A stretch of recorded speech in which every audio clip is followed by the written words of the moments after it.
Estou vendo os melhores momentos do jogo, os gols do Palmeiras, as chances do Flamengo. Léo Ortiz foi mal também, né? Do outro lado, o Mauro, o Flamengo entra num momento bem delicado, né? Tá eliminado da Copa do Brasil, agora tá a 7 pontos do Palmeiras. O Carrascal perseguido pela torcida, não sei nem se vai continuar no Flamengo. Como corrigir esse caminho? E também o Rossi, e também o Leonardo Jardim. E também o Boto, né? Que é o general da banda, né? Que foi quem contratou o Carrascal. Teve propostas do Napoli e do Oriente Médio na janela passada. Comprou por 12, propostas de 20 milhões de euros e 20 milhões de dólares. Não quis vender. Informação que eu tive ontem que se fosse hoje venderia. Mas agora é um pouco tarde, né? As propostas já foram embora. Eu acho que tem um ranking aí de vilões aí do Flamengo aí, na linha dessa enquete. O Carrascal é óbvio, né? Eu acho até que, assim, você falou da discussão, se mereceu ou não expulsão, na hora, eu acho que a discussão cabe, porque você não tem a tal foto com a chuteira na cara, você não tem o replay, o juiz expulsa na hora. Então, na hora, você, não, jogo perigoso, ergueu o pé, acertou, você não tem tanta certeza. Então, na hora ali, a discussão até acaba. Depois não, depois você vê que realmente o cara é inconsequente, gente.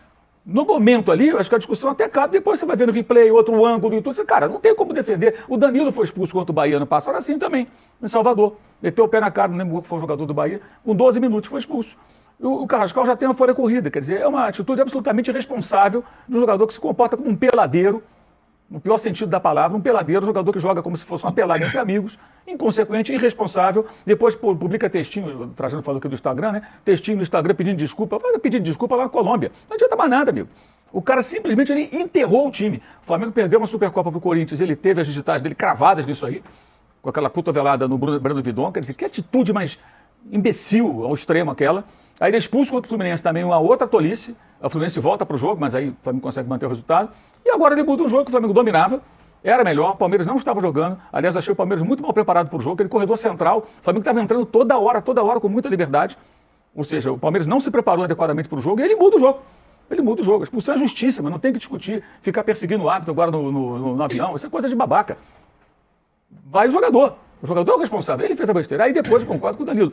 O que fez o Léo Jardim, eu falei isso ontem, vou repetir hoje. Nesse sábado, eu amadureci algo que eu já achava, agora eu tenho certeza. O Flamengo trocou um bom técnico por outro bom técnico. Só que o que saiu é melhor do que o que ficou. O que eu estou dizendo? O Felipe Luiz é melhor que o Leonardo Jardim, sim. O Flamengo perdeu com o Leonardo Jardim vários predicados. O jogo aéreo defensivo, não tem mais. Não tem mais. Embora não tenha tomado gol de cabeça, é só pegar os jogos recentes. O jogo aéreo ofensivo, também não tem mais. Aquele golzinho de cabeça, não acontece mais. E aí você pega 5 jogos do Flamengo com o Felipe com um jogador a menos. O segundo jogo dele como profissional foi contra o Corinthians no final da Copa do Brasil. O Bruno Henrique expulso com 27 minutos. Ele pôs o Fabrício Bruno, linha de 5, segurou 0x0, o Flamengo foi para a final e foi campeão. Contra o Racing, a mesma coisa, expulsão do Plata com 11 do segundo tempo.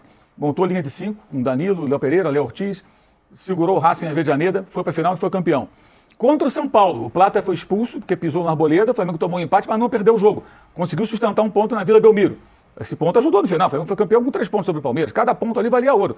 Ou seja, nas circunstâncias desse jogo de sábado, o ponto era importante. Ah, mas perdeu para o Corinthians na Supercopa. Mas o Paquetá, que perdeu esse gol feito no sábado, perdeu um gol no final, quando estava 1x0 o Corinthians, poderia ter empatado. O Flamengo ficou vivo até o finalzinho, com um homem a menos todo o segundo tempo. Todo o segundo tempo. O segundo gol do Corinthians na Supercopa é quando a vaca tinha ido para o brejo, depois que o Paquetá perdeu um gol imperdível. E contra o Bahia, nesses 2x0, nesse 1x0, que o Danilo levantou o pé na cara do adversário, o Léo Ortiz perde um gol também, não foi nem perder um gol, quase empatou no final, na pequena área. E tinha 9, porque o Wallace também foi expulso, entrou e foi expulso. Então o Flamengo do Felipe, ele, mesmo com um homem a menos, ele ou conseguiu seu objetivo, ou ele lutou até o final.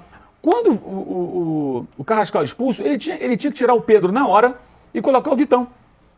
Montar uma linha de 5 e falar, Palmeiras, se vira aí agora, Palmeiras, a bola é sua. O Palmeiras não é um time com qualidade, mas que não é treinado para trabalhar com proposta de jogo, com posse de bola. Ele tem uma certa dificuldade, dá a bola e pensa, bem, agora o empate me interessa. Porque o empate interessaria o Flamengo, tem que pensar no campeonato, a diferença de pontos. Você está 4 pontos atrás. Se você empata e fica 4 jogo a menos, você está a uma vitória atrasada e fica 1 ponto. Com um turno e pouco pela frente, o cara tem que pensar nisso tudo, ele não pensou em nada. A estratégia foi tacanha. E aí quando ele tira ainda o Everton Araújo e coloca o Bruno Henrique, é que o Palmeiras, gente, no sábado, se o Palmeiras fizesse um jogo melhor, não era 3x0, não era muito mais. A quantidade de vezes que o Palmeiras entrava livre com 3 contra 3, 3 contra 2 no segundo tempo, era uma festa. Poderia ter feito mais. E aí, assim, o Jardim foi perto. E a coletiva dele é um desastre. Insinuação de arbitragem, ridículo, uma expulsão que ele tem que chamar a atenção do jogador dele, que não é a primeira vez que faz isso, né? Já fez com outro técnico, mas ele deve saber o que esse atleta já fez. ele alega que o jogador, há um jogador dentro do campo que resolve. Vem cá, o Paquetá custou 42 milhões, ele não pode perder esse gol. A finalização ali tem que ser uma pancada forte. O goleiro, o Carlos Miguel, que estava na grande noite, é um goleiro grande, de muita envergadura. Você não pode tentar a bolinha colocada ali, você tem que chutar rápido e forte para não dar tempo de reação do goleiro. Aí ele tenta a bolinha colocada e perde o gol. Ele é o técnico, ele tem que chamar o cara e falar, vem cá, por que você finalizou assim? Vamos ver o vídeo, vamos discutir isso aqui. Na próxima eu quero que você finalize de outro jeito, para ele e para outros. Se ele não corrige os caras que perdem gol e terceiriza a responsabilidade só para o jogador, é muito cômodo, pô. O técnico tem que corrigir o que está errado. Não consigo entender isso. Aí ainda saiu com essa pérola na coletiva, né? E sobre o goleiro, que é o outro vilão, né? Que ele não testa o outro goleiro, sabe-se lá por quê? Não, o Rossi é o nosso principal goleiro, estou preparando o momento para o André. Pô, joga agora amanhã contra o Cusco. Joga sábado contra o Coritiba. Ou eles veem se esse menino tem condições de disputar a posição com o argentino, ou não tem. Se não tiver, eles têm que buscar um goleiro no meio do ano. Porque o que o Rossi está fazendo... Aí veio uma dúvida. Um amigo meu então que levantou essa bola e falou, cara, será que o Rossi era protegido pelo sistema de defensivo do Felipe, que a bola não chegava tanto? Né? Ou ele é isso mesmo? Qual é a do Rossi? Fica uma dúvida. Não, mas ele teve bons momentos até, né? Teve, mas ele é muito pegador de pênalti, Trajano. E ele toma muito gol assim. Tem gols que ele não vai na bola. Dos tempos pra cá virou um negócio. Tem gols que ele não vai, mesmo no ano passado. Gol que ele não vai na bola. Bola aérea, cabeceira, né? Ele não vai na bola. E assim, esses gols são ridículos. E assim, num jogo como esse, o que acontece com o goleiro? Tem situações, por exemplo, disputa de pênalti. O que o goleiro pensa? Agora é meu momento, eu posso me consagrar aqui. Num jogo desse, o que pensa o goleiro? Cara, o técnico montou o time assim. 11 contra 10. Esses caras vão chegar aqui toda hora, é minha hora, eu vou ter que aparecer. É a hora que ele tem que crescer. Quem cresceu foi o Carlos Miguel, que jogou muito. Fez grandes defesas o jogo inteiro. E ele, as bolas que chegaram, entraram. Esse rapaz não pode ser titular. Ele tem que sair, tem que treinar, tem que rever, pensar na vida, tomar um mate, né? Esfriar a cabeça, ver o que ele vai fazer, porra.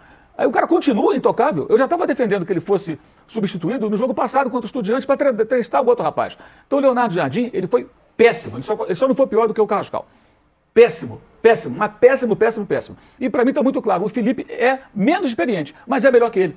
O time do Felipe era mais competitivo. Você imagina esse Flamengo de hoje, do Leonardo Jardim contra o Bahia, contra o Chelsea, contra o PSG? Eu não imagino o que poderia acontecer. Então, assim, ele herdou um time que estava no mau momento, mas com muito conteúdo, que está se esfarelando, está sumindo. Está desaparecendo. O que ele fez no sábado foi assim, chega a ser ingênuo, achar que ele ia ganhar do Palmeiras jogando daquela maneira, que ele ia mudar o cenário do jogo. Assim, para mim, isso demonstrou parecer desconhecimento. Assim, assustador. E cabe ao seu José Boto falar com ele.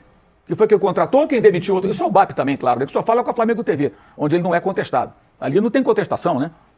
O Boto pelo menos responde, sabe? Você procura ele responde. Ele não foge do pau, não. Ele vai lá e responde e tal. Em off, mas responde. Então a gente tem que ser honesto com o cara, pelo menos isso. Mas tem muita coisa para ele fazer. Porque ele é um diretor contratado sob a argumentação de que ele tem um viés técnico. Então ele tem que ter discussões técnicas com o seu treinador, que foi péssimo no sábado. Só não foi pior do que o inconsequente colombiano Carrascal.